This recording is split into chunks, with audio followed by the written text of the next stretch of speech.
Okay, I'm known so to do that. let's reintroduce everyone in the room for Margo Part 2. Part 2.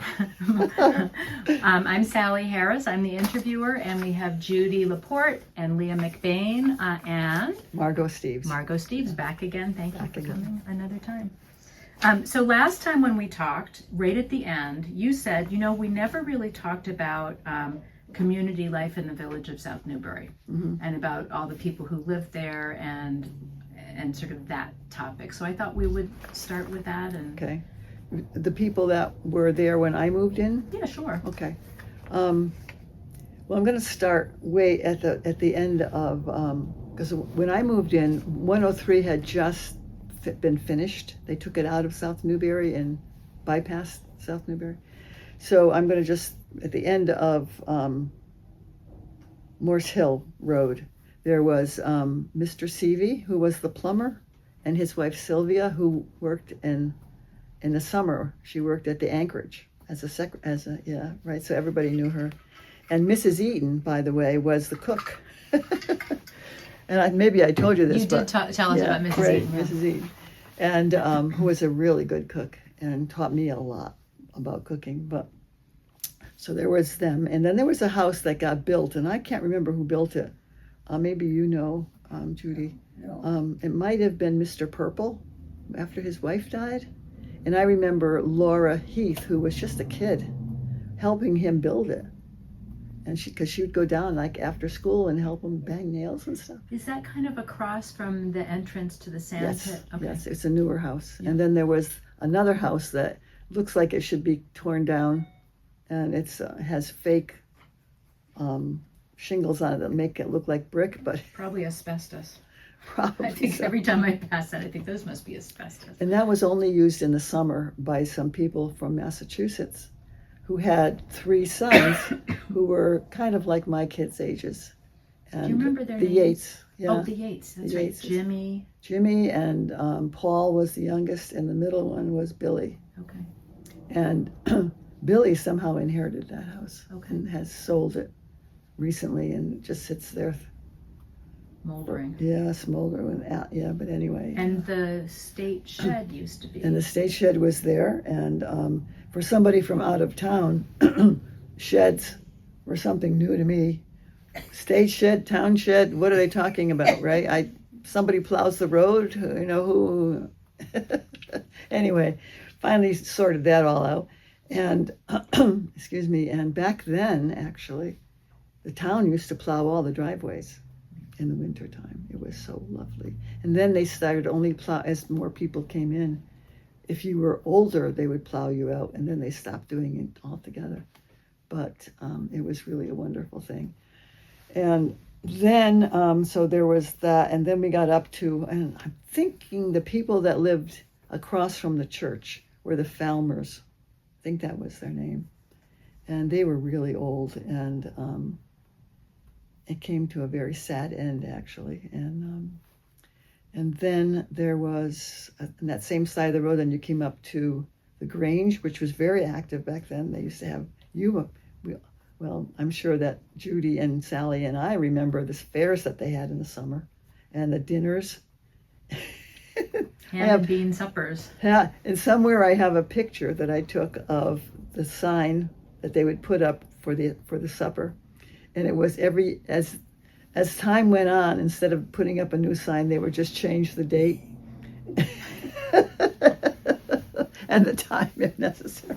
It was really funny, of all these different colors, and it was awesome, just totally wonderful. While we're on that, though, Yeah. Can you talk a little bit about the ham and bean suppers and the Grange suppers? Oh, well, sure. They there were suppers at the church as well back then. Yeah, there were a lot of stuff that went on at the Friendship House at the church. But at the Grange, it was mostly in connection with the Grange Fair, and they would have a yard sale, and they would have a supper, and sometimes at later times they would have more suppers as they tried to raise money as their membership dwindled away. But it was awesome because everybody would be making stuff from their gardens, and it was all kinds of wonderful, wonderful food. Yeah. That's what I kind of remember is Yeah. now when they have Friendship House supper, they have big trays of food that is all the same. Yep. But right. at the ham and bean suppers, you have all these different baked beans and different hams right. that It was all different. Every people, it was like a potluck that the Grange people would bring in. Yeah, it was awesome. And so there was that. And so after the Grange, there was the town office where the selectmen used to meet. 3 guys, with no women, 3 guys, and then and they had a big safe in the back room, which is why the Historical Society is there now, because they make use of that. And after that, there was the town hall, and the town hall was used once a year, maybe sometime twice a year actually. It was used at Christmas because Santa came there, and some wonderful woman that lived at the Rotary in at Sunapee, Mount Sunapee, used to make little baskets out of mesh and fill them with candy for the kids. And I didn't know that she did that all by herself, or I would have helped her. I didn't learn it till she retired. But anyway, there was that. Santa came and gave everybody a little bag of candy and a gift, and that was kind of cool. And kids believe. I still have a picture of Kathleen holding something from that. And Kathleen was probably 6 or 7 then. And after that, there was the Chafees and their house, and that house used to be the stagecoach stop. And they had even now there's a big garage, 3-car garage, or maybe it's 2, but it looks like it's more than that. And barn in behind, but people used to come, and stagecoach would stop there, and sometimes I think they stayed overnight. But I don't really know all about that. And after that, there was the Muzzies, a little tiny house right on the corner. Recently, somebody stopped on their bicycle coming down the South Road, which comes into the Village Road at that house. And my friend Dolores Hansen was out working in her garden, and the woman looked really famished, so Dolores asked her if she'd like some water. And so she did. She came in and she's looking at this house, and it has the tin ceilings and in the barn. There's still a stanchion for the animal. There's gas lights in there. And the woman is saying, "I'm really surprised, seeing all this stuff," she says, "I'm really surprised the town let you build this house so close to the road." And so Dolores says, "You have to understand that when this house was built in 1700, this was a path. South Road was a path to the pastures." It was like a surprise to this woman, even after seeing all this very old house, right? Anyway, so there was that, and across behind there was the Muzzies lived there. No, Mrs. Stoddard lived there, right? The Stoddards lived there, and they came from Scotland to work on the Schultes farm. They were shepherds. Yeah, they were shepherds, and they brought with them shepherds from Scotland. Yeah, and so so there was that, and then there was where the Lords, where Jimmy Lord lives now, but that was really, who lived there? The Rings. The Rings, right. And they came from Bly Hill. They owned what became a bed and breakfast, but they had a farm that went right down to the water, as all the farms did, and sold it and moved to South Newbury. And then that was it. There were no more houses on that side. Yeah, on Village Road. In my time, a house got built, an A-frame got built, not an A-frame, a chalet, I guess you'd call it, got built by the St. Cyr family, who became part of the village. Their 3 boys, and my kids all, and of course Sally and her brother, and in the summer. And then if you came down, there were the Mitchells that lived in the house that had the barn attached to it. And they had animals in the bottom of that. There were stanchions in there, and they had a huge garden, and they used to dam up the brook every summer and for swimming. And then there was the mill, the grist mill, that was still there. Mr. Roberts. Mr. Robert had become an antique shop when you and I were living there, and full of clocks If you walked in there, it was tick tock, and they all more or less tick tocked at the same time, but not always. A little disconcerting, but very interesting. And then next to him, there was another antique shop, the Romaines, and he was another clock person. And eventually, he left to go to out west and became the curator of a clock museum out west somewhere. But Mrs. Romaine stayed She there. stayed So there. did He they came home split? periodically. Okay. Yeah. And they had 2 kids. One of them, when I first moved there, was, I think, probably in high school, but he went into the service and was in Vietnam and came back from there, with all the issues that they all had. And the other one became a policeman in New York City. Oh. And had, they used to come up in the summer. You probably remember their daughter. I remember her dog, Pepper. Oh yeah. She was always out walking Pepper. Yeah. But I didn't remember being aware that she had kids. She had, she was very proud of her granddaughter who became a lawyer Okay. in the city. And they lived on Long Island, the family, Garden City, I think. And, but they had 2 sons. One of them, what happened? One of them died violently, and not his doing, but an accident. And the other one, what happened to him? Well, Maybe- Ted's there now. Maybe maybe she had 2 grandchildren. I can't remember if there were Okay. 2 or 3, but there was, yeah. But the girl, I can't think of her name now, but she became an attorney. And so there was the Romaines, and then there was an empty house that had been Mrs. the Jones. talk of the state, evidently, because if I said to anyone that I was from South Newbury, they would ask me, "Is Mrs. Jim still there?" Because she was a famous cook. She had a little restaurant. And when Howard Eaton, who lived on Sleepy Street, grew up on Sleepy Street, he was trying to think.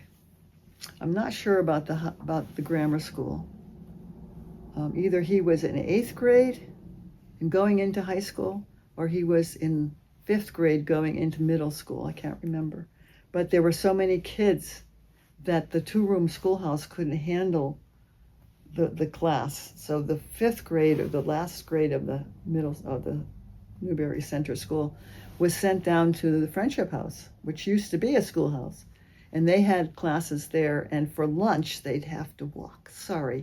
Have to walk up to Mrs. Jim's for lunch. Wayne always went to lunch there, and he loved it. Well, he loved yeah. the walk, and he loved the food, and didn't mind, because, he was a boy. He didn't care if it was snowing. Oh, of course not. Well, nobody did back then. No.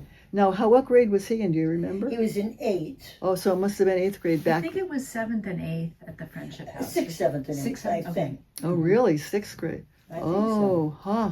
See, Howard didn't tell me any of that. Yeah, just that We're trying to get Howard to. Yes, we are. He's reluctant. he is reluctant about. I don't remember any of that because I tried to get him a long time ago to talk about it, and I don't remember anything. And I'd ask him questions and he would not remember. It was interesting. And but anyway, so there was that, and then so the Friendship House got used for a lot of things. I remember during the wars, they were making. They used to meet and make bandages out of old sheets down there. Rolling bandages. There that's were what we made lots up. of sewing machines. I used to teach 4-H, I think, down there. They taught sewing probably. And I remember going to a class on how to make bread put on by King Arthur. Wow. Yeah. I At the learned how to Friendship make House. bread. Yeah, at the Wow. Friendship House. I mean, I've been making it, but I learned really how to do it. And so let's see. Now we're down to Copeland's. yeah, because that house where Mrs. Jim's was when they moved out, the Sillies moved out. That house was empty for a long time, and then it got bought by Bill Syvertson and his family, and they moved in, and they had a son, and then a daughter, and then another son, and they all grew up there actually, and then and Bill worked in Manchester. He and his brother had a business down there. And then on the corner, there was, oh gosh, now I can't remember their last name. Copeland? No, this was before the Copelands. Who was the guy that was he ran the boat for the state? He was the Marine Patrol. Pomeroy? Pomeroy? Pomeroy, yes. Thank I you. didn't know that he lived there. Yeah, he lived there with his family. His wife was a Pomeroy. hairdresser. She had a hairdressing salon in that building. Huh. And his son, who became he was just a kid, but he grew up there. He became a stage construction manager for a traveling company that did plays, Huh. And his daughter, there was a daughter, I don't know how, but anyway, there were two kids, girl and boy. And I'm more familiar with the son because he worked with my husband at the time, building docks for a while. And then, so now we're down to the Edens, and they lived in the little house on the corner of Sleepy and Village Road. And she was the cook at the Pleasant View Inn, which was the Messer Farm, which was a great place because the farm provided all the food and the milk and the beef and they had cottages where one of my friends, the Enroths, well, before that I think it was Keebler. Keeblers came up from Philadelphia in the summer and stayed in a cottage and ate and played all around. They had a 9-hole golf course up there and all kinds of stuff to do. They swam in the brook, which had to be very cold. Think about it, And had bloodsuckers. Oh, did it? Mhm. Well, they all did. Yeah, they all did. Did you swim there? Just, I think maybe once. Once was enough. With Anna yeah. and Susie. Yeah. Oh, I Oh, swam there a lot. Oh, really? I worked here one summer. Ah, so it must have been dammed up. Yeah. Yeah. Yeah, Where did they dam it? They opened the dam every fall, Mhm. and then they expected the help to help clean up and everything in the spring before they closed the dam, and then they closed it. So I mean, yeah, it was. Where did Where was the dam? Well, right at the end of the end of the field. You don't remember the dam being No. there? Oh, well, The only thing I remember is going up for milk, and that Oh, was yeah. after everything had closed down. Yeah. And I couldn't deal with it because, well, one of my kids was allergic to. It turns out we thought it was milk, but it was the homogenizing process. Oh, And right. but she could drink raw milk fine. There was no problem. So, and I grew up on raw milk, so it didn't bother me. But I went there one day to get milk, and they had taken the calves away from Mama's. Oh, it was heartbreaking. It was just heartbreaking. I couldn't deal with it. So, sorry, Kathleen, you're not getting that milk anymore. Ugh. Anyway, so she worked up there in the summer, and she worked up there, I think, all the time. And then they closed, and so Mrs. Eaton then went to work for the school. Maybe she always worked there. She may have always worked there because I don't think the Pleasant View was open in the winter. No. Yeah. So she probably always cooked at the school. And it was great because all the farmers, the people who had excess food, would bring for her food to give to the kids for lunch. So they really ate well. Yeah. And Mrs. Eaton herself came from Nova Scotia, and she was picked by somebody asked by somebody who had a yacht up there. Yeah, we talked about that one last time. We did, yeah. okay. Yeah. So anyway, she knew what she was doing, and so she, that was her, and he was handicapped, so he didn't really work. He How was, was Dad? yeah, Harold Eaton, Harold. a very large person, and kind of had huge glasses. Because he told me that he had been in the Spanish-American War and that had suffered eye damage, and they were able to restore some of his sight, but not, he drove, and not very fast, thank goodness. But anyway, so he was home a lot, and they had two kids, Howard and Aletha, daughter, who became a teacher in Manchester. She was recently retired down there. And two really nice kids. And there were a lot of kids on that street when we moved in there. I had I had one who was like a year and a half. We did also talk about that in the last. Okay, and all those Yeah. other kids. Okay, thank you. And so then there was that family, and they lived in a house that really had no plumbing. So they, and next to us, we lived in the old parsonage. Next to us, there was his grandmother, his mother, Mrs. Eaton's mother lived there. And she passed away pretty quick after we had moved in there. And I guess that's what happened to her. No one ever seemed to know where she went. And at least Howard didn't remember. I said, did she go into a nursing home? He said, I think so, he said. And of course, back then, they didn't tell kids a lot of stuff either, you know. Oh, she just went away, you know. And Mr. Eaton was also an officer with the road crews. He back then they didn't have men with, you know. Remember they had policemen to slow you down. Yeah. And he worked that quite a lot. Oh, So okay. he was working all the time. They were putting in 89. Ah. He was in. This is Harold. Yes, Harold. Yeah, Harold. Yeah. Yeah, I think he did have that background. Yeah. But I didn't know that. Yeah.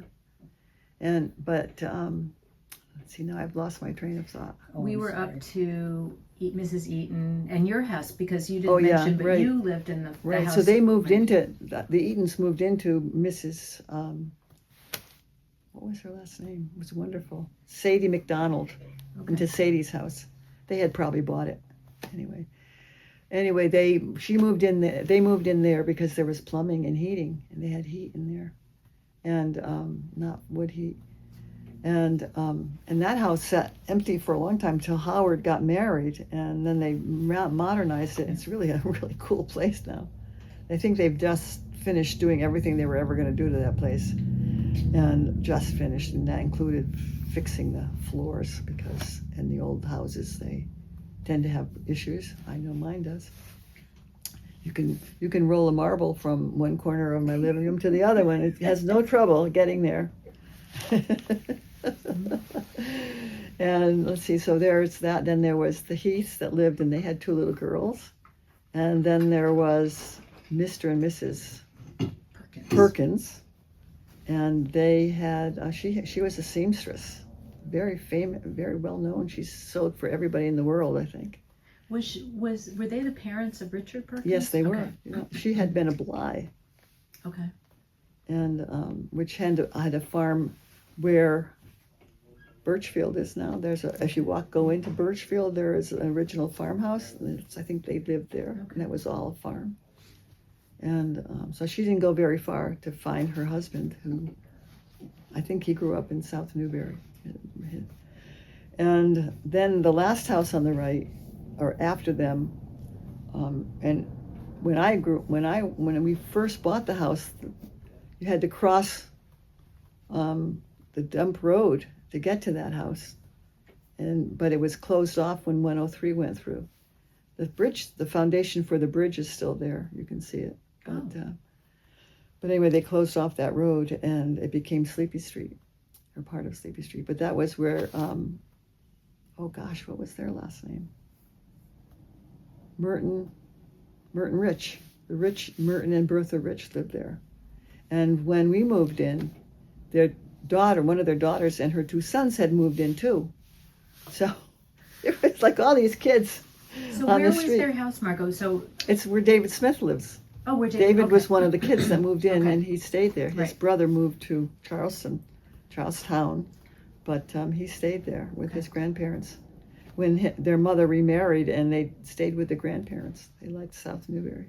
Because by then, the Copelands had moved into South Newbury, onto Sleepy Street. And Copelands had 3 boys at this end, and at that end there were 2, and it was like highway between the 2 of them. It was awesome. And so there was that, and then there was a corner house next to me, where I live now, and who lived there? The guy that was the foreman for the state highway lived there. Oh. And I've forgotten his name, but he and his wife built that house on Sutton Road, right by the traffic light, right in the corner of 103 and Okay. Sutton Road. Yep. They built that road. There were no houses on that road except for the Duns. I mean, it wasn't even the Duns. Plunkett's? Plunkett's house, you're right. Yeah. Plunkett's. That And was Chambers. a cabin. Yeah, it was like a cabin. They made it into a cottage and they made it into a house. But Chambers was there. The Francis. Chambers built their house after After. we moved in. Yeah, yeah. Most of those houses were built. The Schroeder's house was there. The Blythe's house was there, and the Gove's house was on but the rest of them were all built. Yeah. Yeah. Imagine that, huh? It was just all this pasture land. Yeah. Yeah. How about, can you talk a little bit about the selectman's office and how you conducted business, you know, when South Newbury was a little bit more active and more of a center of things, did you have a lot of interactions with?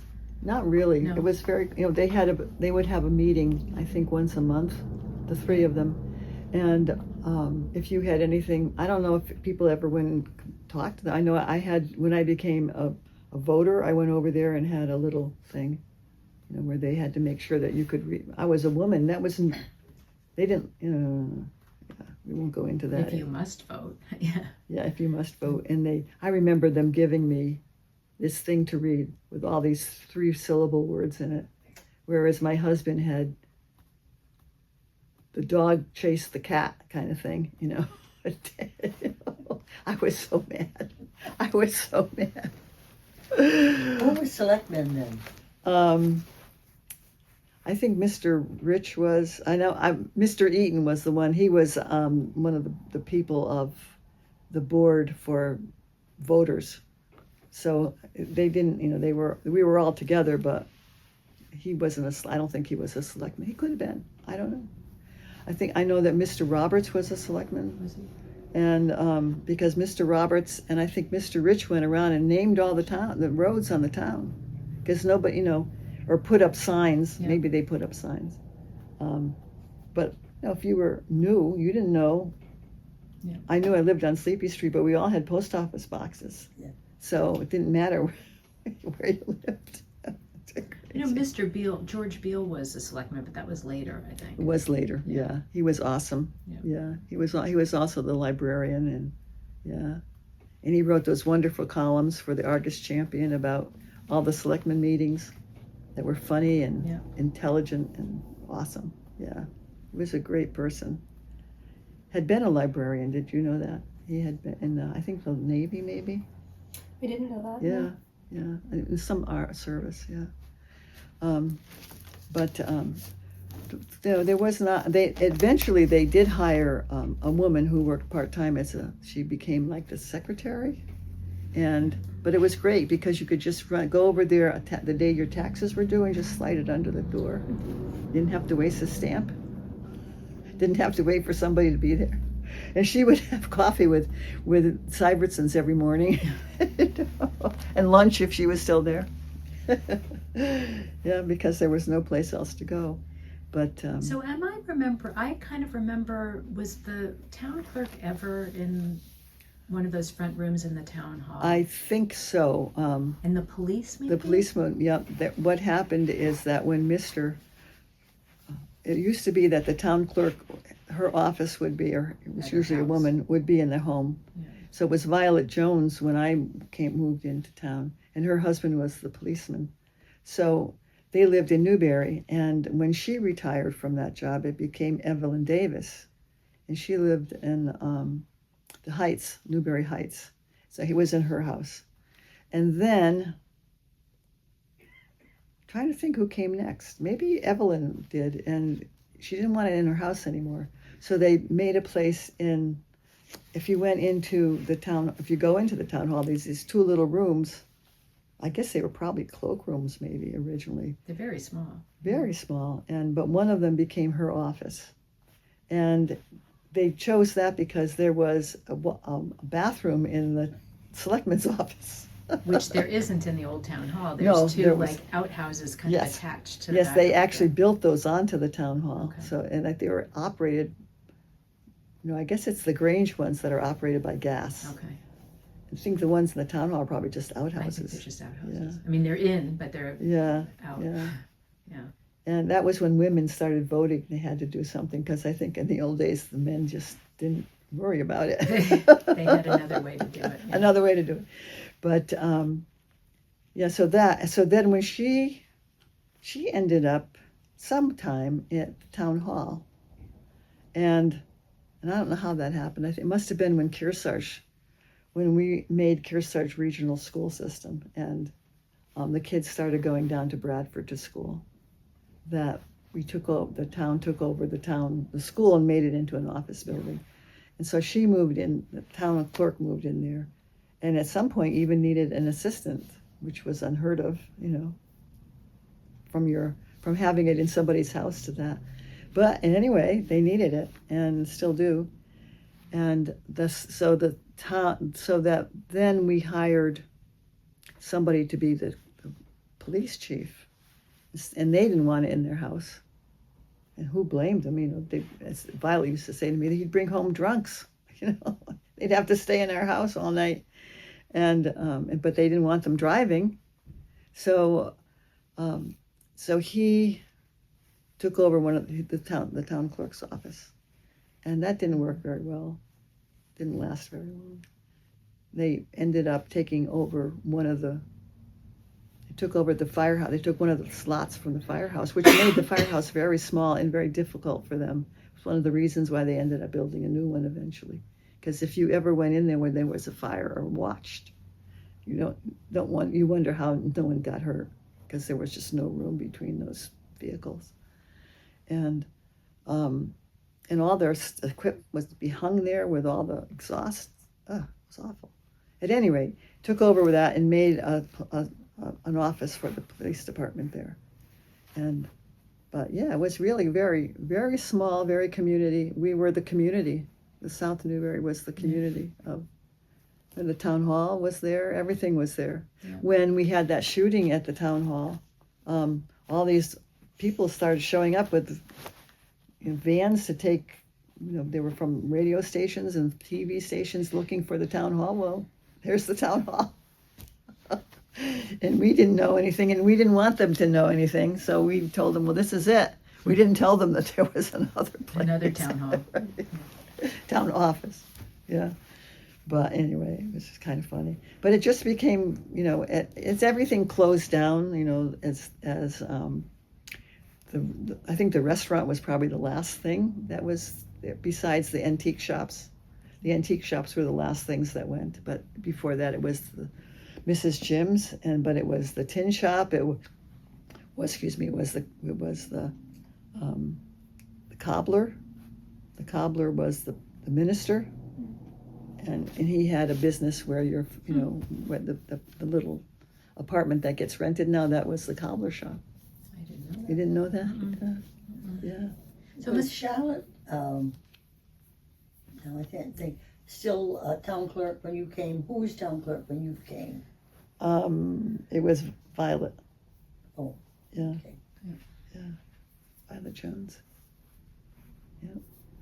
And so yeah, one by one, I think probably one of the first things that, I don't know when the grain shop went. The Mrs. Jim's was the restaurant, but the rest of it was this huge place where you went to get all the stuff for your animals. Yeah. I don't know if they sold anything else there or not. Do you know? If they sold? At Mrs. Jim's and. No, I don't think so. You think it was just grain and. Yeah, and I only ever went there once with Wayne to have, and the menu was of course very limited, but the food was good. Well, I meant the next door to them, part of that building was like the Merrimack Farms. They sold grain and all kinds of stuff. You don't remember that? No. So that was already gone. Okay. Yeah. They probably started going down to Bradford. Well, first the train stopped, and then the highway came through and bypassed, and I think the combination of that probably. Yeah, right. Well, because you could get more stuff too. You had more choices if the train was coming through. Yeah. And it did. It came right through the center of Bradford. Yeah. But and I don't know when when the Chaffee House was the stagecoach stop. It could have been long before the train came through. It must have been, because I can't imagine why, if you were coming up from the train in Bradford, you'd want to stop in South Newbury for the night, or even for anything, Right. unless it was for Mrs. Jim's. You know, could have been, but there had to be places to. There were a lot of places in Bradford then. You know, there were hotels and all kinds of stuff and after that burned down. Yeah. Hard to imagine, but they all did. And can't imagine what it was like, you know, really. Hop in place. Well, I'm thinking about all those big buildings, you know, 2 and 3 stories along up and down Main Street. It's hard to imagine that. Yeah. At least for me it is. So what else do we have there? But I think the thing about South Newbury is that even before, much before me, it was a little town, just like Bradford Center was a town. And then was completely abandoned because of Of the the trains, yeah. I mean, Yeah. Bradford Center had a millinery shop. Yeah. They had everything. They had carpentry. They had, you name it. It was all there. They had a very famous doctor who healed people naturally. Oh, somebody poking in the window. It's my mother. Oh, it's It's what? It's my mother. Oh, God bless her. She's helping with the garden today. Oh, nice. That's great. well, I think as a part 2, we covered a lot. Yeah, I think Oh, so yes, too. Yeah. I think Is there Yeah. anything else Yeah. important that we should cover about South Newbury? And I think I forgot about the post office. we talked about that a little bit Okay, last time. all right. Yeah, So we did that. Mrs. In Perkins's yes, post and that office. my house was the barber shop. We didn't talk about that. Oh. I didn't know that. Well, in the process of trying to figure out where my property line has been very difficult. I had to go back and back and back and back. Spent a lot of time going through wonderful books down at the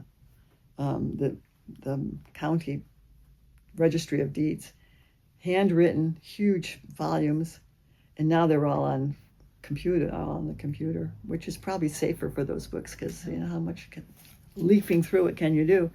But I did find, but one of the things I found, because one of the deeds was missing, and one of the wonderful people that worked there said, go up and see if it had to go through probate. Maybe the people that died didn't have a will. So I went up to, and sure enough, there it was. Wow. And this guy had died intestate, left a wife, and the record of the auction that they had to pay his debts was there. And so all this stuff, they auctioned off the land, the house, everything that was in, even coffee pots and Wow. teacups, everything up. And this poor woman left with nothing, you know. And but one of the things they auctioned off was even the barber chair. Wow. Oh, my. So somebody was cutting hair. There was not only a hairdresser, there was a barber shop. Wow. Yeah, who knew? I didn't And in know. my house, there's actually one of the rooms that on the end of the house in the back had a lock on it. You know, with a key. And I took the lock off when I moved in, and put it on the back door, which was a lot of work. I'll tell you, lock makers make a lot of money. Locksmiths make a lot of money. And it was very hard getting all those things right. And I had no idea. I wouldn't have tried it. But anyway, so it was just weird. Something was going on there. I don't know if that was where the shop was, or if it was coming in off the porch, because there was an unfinished room there too. It could have been in there. But it's now part of my kitchen. But that's how I found out that it was the barber shop. That's interesting. And the guy that bought the house, Mr. Silliman. No, Silliman? before that, long before that. This is way back when that happened. He what was his name? He was a family that had owned a lot of property in South Newbury, one of the original grant holders, I think. And he bought it back and let her stay there, live there for free. That was nice. Bless his heart. But I don't know, she didn't have a bed. She didn't have a coffee pot. She didn't have a stove. I'm sure people helped her out. I hope people helped her out. Anyway, and there weren't a lot of people living around there then. They were building houses that needed any of that stuff. So anyway, she ended up living there, and then it got sold from the guy that bought it to, I can't remember who. Yeah, all those deeds I gave to somebody from Bradford who was telling me, who I had word that he would help me find my property line, and he passed, and I never got any of those deeds back. So I have to go research them all over again. What a pain. If I had a computer, I could just buy, I think for $10 or $20 you can buy a pass to get into the. You can look at them without a pass. But If can you you want to print them? download, if you want to print one, it's $4 a copy, for each deed. Oh, so that's that's basically what it is if you go down there. Yeah. And if you go down there and ask them what you want, they'll get it anyway. Yeah. Just that. Well, anyway, so I have lost all that. Really ticks me off. It was very, very almost mean to do that, but anyway, it was interesting to do all that. Yeah. To go down and look. Yeah. Have you ever done that? Yeah. Yeah, you have. Yeah. Yeah. Okay. Yeah. Any questions, ladies? I don't think so. No? Yeah. I don't think so. No. Margo, thank you for Oh, doing you're part welcome. two. Yeah. Appreciate You're it. very It welcome. was great. It was fun. Yeah.